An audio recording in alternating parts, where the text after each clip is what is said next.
Congressional hearings underway all this week to better understand what really happened on January 6th when the Capitol was attacked.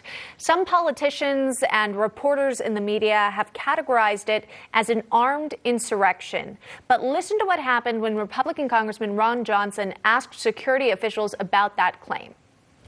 How many firearms were confiscated in the Capitol or on Capitol grounds during that day? To my knowledge, we have not recovered any on that day from any other arrests at the scene at this point. How many shots were fired that we know of? I believe the only shots that were fired were the ones that resulted in the death of the one lady. Senator Johnson asking the questions there. Joining us to discuss is Stephen L. Rogers, a former FBI Joint Terrorism Task Force member. And we're also joined by Jonathan Gilliam, a former FBI agent and military intel officer and author of this book here on your screen, Sheep No More. Good to see you guys. Thanks for being with us this morning. Stephen, I'll start with you here. How significant was Senator Johnson's line of questioning about just a law enforcement perspective and truly getting at the heart of whether or not it was an armed insurrection on January 6th? Well, it was very significant because it puts to rest a lot of the unnecessary and unwarranted propaganda and false narratives that's being pushed by the mainstream media and others. Look, he got right to the heart of one very specific issue. Was there firearms brought into the Capitol building? And the answer was no. Firearms were not confiscated inside the Capitol. Therefore, in the spirit of what he was getting to, it was not an armed insurrection. Now, people with baseball bats and other types of non-firearm weapons, one could say they were armed. But he got to the root of something that was absolutely important. No firearms were brought into that building. However, there was a shot that was fired, Jonathan, a shot that killed Ashley Babbitt. Are there still some questions that you have about her death that you would like to have answered? Jonathan Gilliam. Well, yeah, I mean, we saw the video. We saw the video. And here's the thing that is going to make that a justifiable shoot is that we don't know. I personally don't know what the rules of engagement were in that particular part of the building. You know, just like a military base, some places in federal buildings, if you go in there, they're able to defend that with use of deadly force just if you enter into that area. And while I think that was a bad shoot, I mean, there were officers behind the guy. I think that based on what the rules were there, which we haven't been told about a lot of this stuff in this investigation, I think because it's very vague and they want it to stay that way, we don't know whether or not that was actually legally a good shoot or not.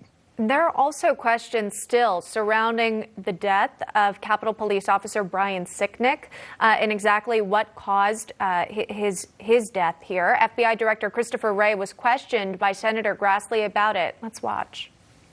Have you determined the exact cause of death? And is there a homicide investigation?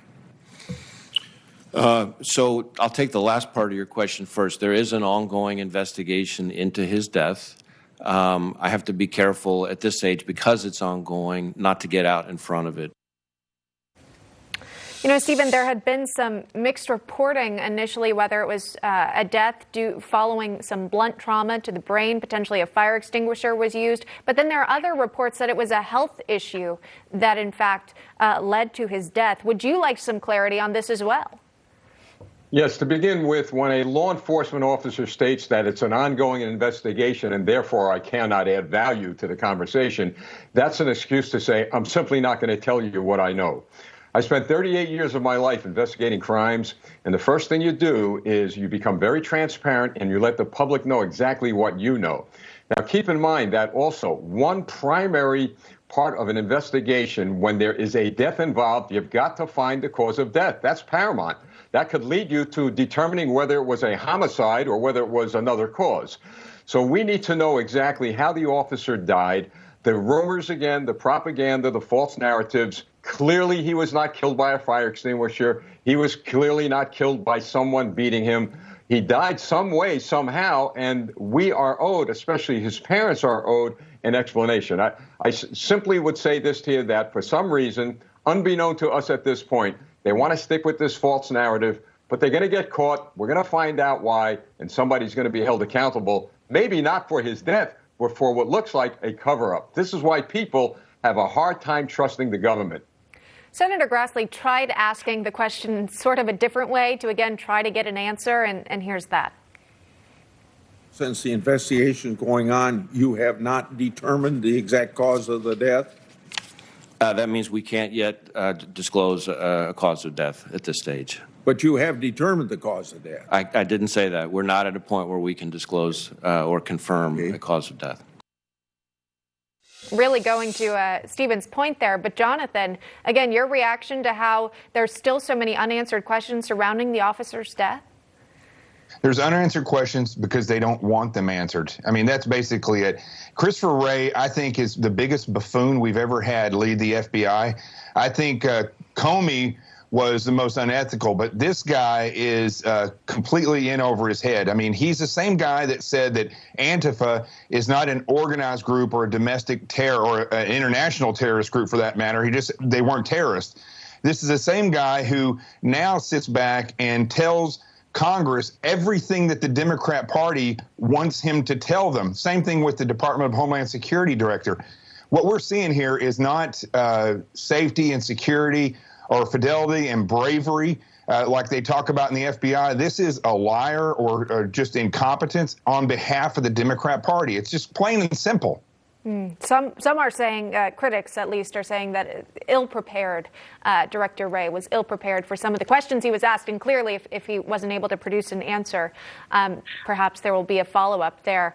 Meantime, though, and sort of a different topic, but somewhat similar, we are seeing some threats regarding today, the Capitol essentially on lockdown here.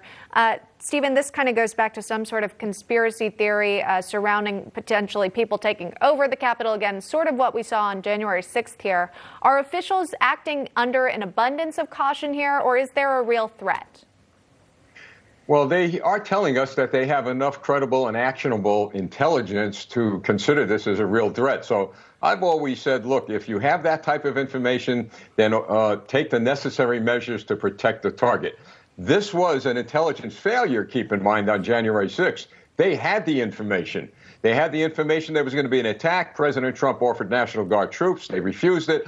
So I would recommend that they take heed and do what they need to do to make sure that if there's a threat, that it is not carried out.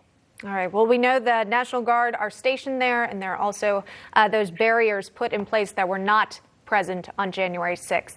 Stephen L. Rogers and Jonathan Gilliam joining us here on the program. Thank you both so much. We appreciate your insight. Good stuff. Pleasure. Thank you.